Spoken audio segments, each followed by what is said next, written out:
Today's retro spot, we're having a look at the Toy Biz X-Men X-Force Deadpool.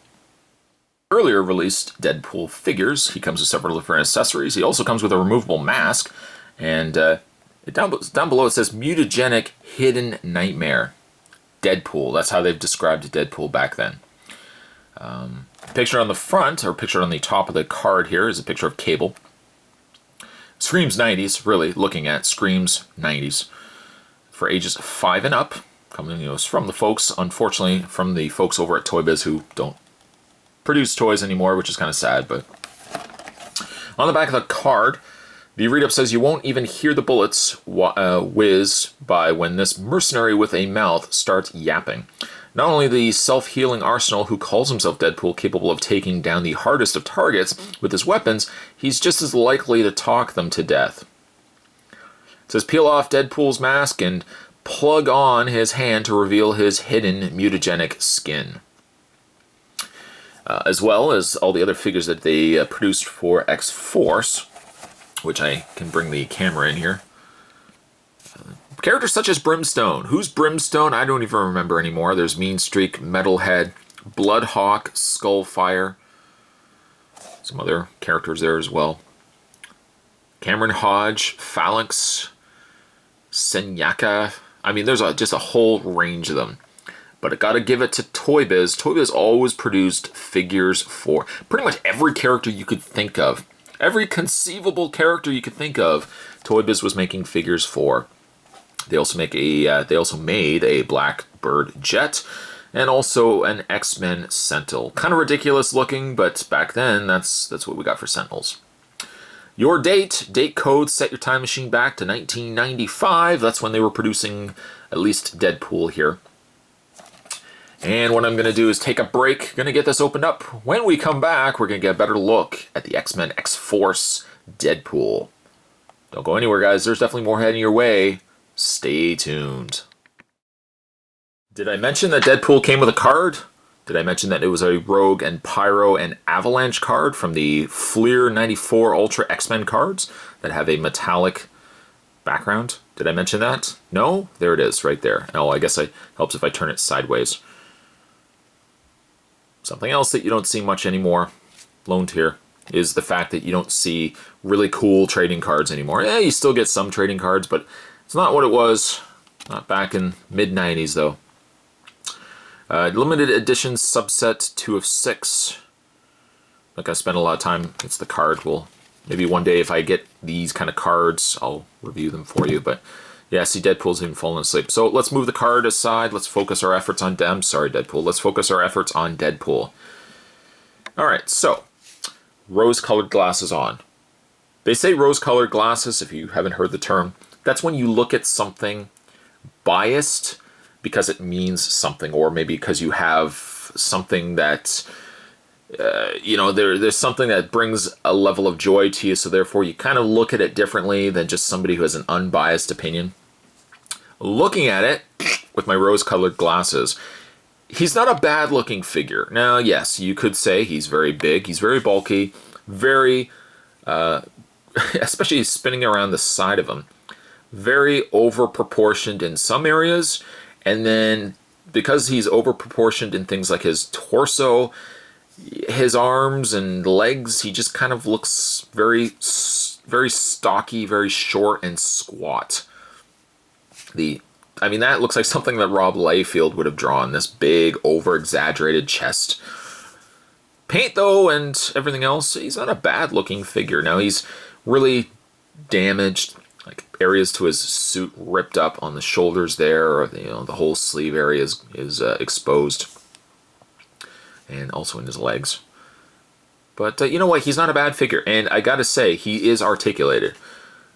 He's near he was later into the series when we started getting more articulation. So things like elbows, knees, hello, hi, knees. You didn't get stuff like that really with a lot of the earlier figures. So I got to give it credit. Got to give it credit that they, for all things considered, it's not a bad-looking Deadpool. You'll see this section right here sticking out. What's that for, Spot? We'll talk about that in a second. But you know what? Bring the camera in. Let's do that. Let's have a look at his face. Kind of looks like Freddy Krueger a little bit, a little scarred, as that's what the merc with the mouth is. He's really grossly scarred. But the face, funny enough, kind of has a Freddy Krueger look. I suppose if you could pop the head off and just put it onto maybe like a G.I. Joe or something a little bit smaller, you could probably make yourself a Freddy Krueger custom. His eyes are white. Why is his eyes white? Well, he does also come with a removable mask. I haven't actually put the mask on yet, so I can't even begin to tell you what it will look like. So let's do it together. I'm also thinking too that the inclusion of the mask is going to make the head not seem as small as it currently looks. It's going to be looking a little bit better than this. So let's take the mask and just put it on his face. Successful? Maybe not. I mean, it looks like a figure that's wearing a mask. Well, I mean, you know, Deadpool wears a mask, but it looks like a figure that you've put something on top of his existing head. They've tried, let's bring the camera in, they've tried, because his eyes are white, they've tried to place the holes in the mask in an area where you would hopefully see the whites of his eyes. Somewhat. Somewhat. I mean, from the side, it's a little more awkward from the back. Yeah, it looks like he's just wearing a helmet. But, you know, again, it's an earlier Deadpool. I think they also made Deadpool's where it was just his mask. He was wearing the mask. He didn't have to put on anything. So, going back, there's a peg, yes, on the back. There's holes on the back there, as he does come with several different blades. Not really a Deadpool kind of sword, I would imagine. Maybe if he was a musketeer, I don't know. But he comes with a sword such as this. We can slide that into his back. Just like so. And also he comes with some of a more familiar looking katana blade as well. We can take that. Also, slide that into his back. It's a little, I mean, it gives very little clearance. I mean, at least it's not, the sword's not going to slide completely through. I mean, it will hold it. I'm not going to worry that the handle's going to slide and going to sit down here. Yeah, it is, you know, it is what it is. Also, he's got, he's got a peg hole on the side of his leg. Peg hole on the side of his leg. And he also has a little holster by his ankle. Those can all be filled by the other accessories he comes with. He comes with a little knife, which we can slide into the bottom there. Like so. And lastly, he comes with this awkward looking blaster. It kind of looks like a power drill, like a Black & Decker power drill. But via the one hole on the side, or depending on which side you want to put it, you could take the power drill. You know what? Let's put it this way. I'm going to put it this way because I want a handle facing the opposite direction. Because, you know, you could, unless you spun it around this way, but I don't know if I would be having it facing him. Take that into place, and he's got his gun. He doesn't really so much hold the gun as it's just kind of pegged into the side of his leg. Also makes moving his arm a little difficult because his hand, or his hand's going to really, you know, hit the side of the gun there. You could take all the accessories that I've just discussed with you, and you can also put them into his hand. Although, there we go. Take his swords, or for that matter, you can also take his gun and peg it into and slide it really into his hand. And there's Deadpool fully armed. There is something right there. There's also an additional hand that he comes with. I've already tried this. It's not easy, not by a long shot, but you take his hand, bring the camera in, take the hand, and you have to pop it off. Not the easiest.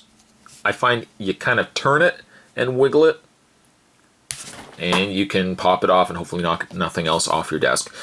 And he comes with this flesh-colored hand. It's not bad, although it's not, again, the easiest to get back into the socket. There we go. And it's also missing paint.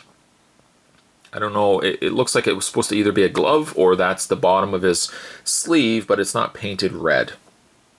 The coloring also is a little bit off to the rest of the coloring that we see in things like his arms. But because this is a battle-damaged Deadpool, you could have it on there. You know what? I kind of still like just this regular hand. And you can see how one area was painted, this hand not so much.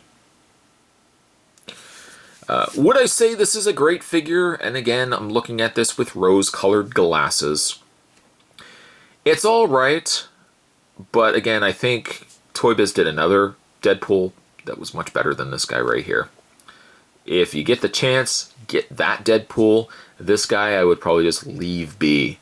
Sure, he's got articulation and he's packed to the rim with weapons and accessories, but at the end of the day, he kind of looks a little ridiculous with his mask just sitting there.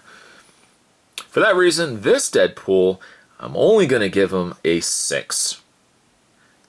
Today's Retro Spot, we're having a look at the Toy Biz X-Men X-Force Deadpool. Stay tuned, guys. Spot's going to have more retro spots heading your way. Thanks for watching. I'll see you next time.